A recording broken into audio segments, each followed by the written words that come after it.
రామాయణం 11 మంధర చెప్పుడు మాటలు. రాముడికి పట్టాభిషేకం జరగనున్న విషయం చెప్పి కైకేయిని రెచ్చగొడదామని తాను అనుకుంటే కౌసల్య కంటే ఆనందంగా కైకేయి ఉండటం చూసి మంధర ఆశ్చర్యపోతుంది. రాముడు రాజవుతున్నాడని తెలిసి ఆనందించడం ఆమె అమాయకత్వానికి నిదర్శనమని మంధర అంటుంది. రాజ్యాన్ని రాముడికి పట్టం కడితే భరతుడి పరిస్థితి ఏమిటనేది ఒకసారి ఆలోచించుకోమని చెబుతుంది. రాముడు రాజైతే అప్పుడు భరతుడు అతనికి ఒక సోదరుడిగా కాకుండా ఒక సేవకుడిగా పడి ఉండవలసి వస్తుందని చెబుతుంది.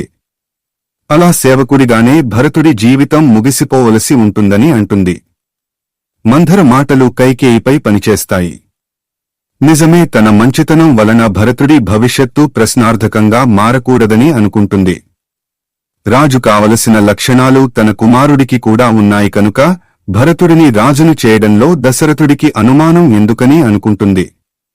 దశరథుడిని ఎలాగైనా ఒప్పించి అయోధ్యకి భరతుడిని రాజును చేయాలని నిర్ణయించుకుంటుంది.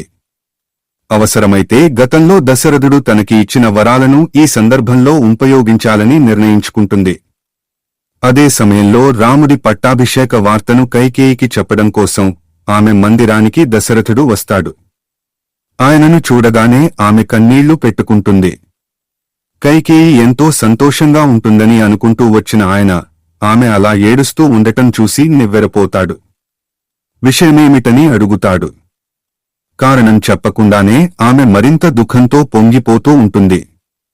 దాంతో రాముడి పట్టాభిషేక వార్త వినడం వల్లనైనా ఆమె శోకం తీరుతుందేమోనని ఆ విషయాన్ని గురించి చెబుతాడు.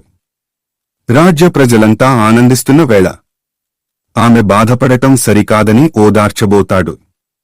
రాముడి పట్టాభిషేకం జరుగుతుంటే కౌసల్య ఆనందించాలిగాని భరతుడి తల్లి ఎలా సంతోషిస్తుందని కైకేయి అంటుంది. భార్యగా తాను అయోధ్య నగరంలో అడుగుపెట్టిన దగ్గరనుంచి తనని తక్కువ చేసి చూస్తున్నారని, అయినా సరిపెట్టుకుంటే తన కుమారుడైన భరతుడిని కూడా అవమానిస్తున్నారని ఆవేదన చెందుతుంది. రాముడిని రాజును చేయడమంటే అది భరతుడిని అవమానించడమేనని అంటుంది. భరతుడి కంటే రాముడిని ఎక్కువగా ప్రేమించిన కైకేయి నోటి వెంట ఆ మాట రావడం పట్ల దశరథుడు ఆశ్చర్యపోతాడు.